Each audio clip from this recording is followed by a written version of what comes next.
Good morning. हम खातरुकार union college के student विकसित भारत बिल्डाथॉन के तहत हमारी टीम का थीम स्वदेशी निर्माण है। हमारी टीम का प्रोजेक्ट है चावल की भूसी की राख से बनी ईंट। ये एक स्वदेशी नवाचार है जो एग्रीकल्चर वेस्ट को उपयोग में लाकर ग्रीन एंड सस्टेनेबल कंस्ट्रक्शन को मदद देती है। भारत में हर साल लाखों टन चावल की भूसी निकलती है जिसे अक्सर जला दिया जाता है। इससे वायु प्रदूषण होता है, राख फैलती है और कार्बन उत्सर्जन बढ़ता है। साथ ही पारंपरिक ईंट भट्टी में कोयले के जलने से मिट्टी की उर्वरता घटती है और प्रदूषण बढ़ता है। इसी समस्या को हल करने के लिए हमने ये प्रोजेक्ट तैयार किया है। हमने चावल की भूसी को जलाकर इससे बनी राख ली।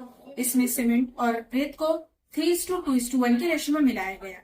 फिर इसमें थोड़ा पानी डालकर साँचे में डालकर धूप में सुखाया गया। इस तरह एक मजबूत, सस्ती और हल्की ईंट तैयार हुई जो कोयले से बनी ईंट से कहीं अधिक पर्यावरण अनुकूल है। इससे प्रदूषण घटेगा और ग्रामीण क्षेत्रों में निर्माण सामग्री सस्ती मिलेगी।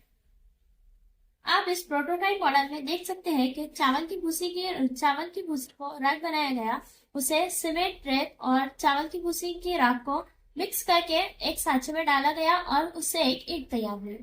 चावल की भूसी का सही उपयोग होगा जिससे कचरा और प्रदूषण घटता है। चावल की भूसी की राख में सिलिका SiO2 होता है जो सीमेंट की मजबूती बढ़ाता है। सस्ती, हल्की और मजबूत ईंटें तैयार होती है। पर्यावरण सुरक्षित रहता है, हवा साफ होती है, गांव में रोजगार बढ़ता है, स्वदेशी और हरित निर्माण को बढ़ावा मिलता है। हमारा उद्देश्य है कचरे से कमाई, हरित भारत, स्वदेशी निर्माण। धन्यवाद।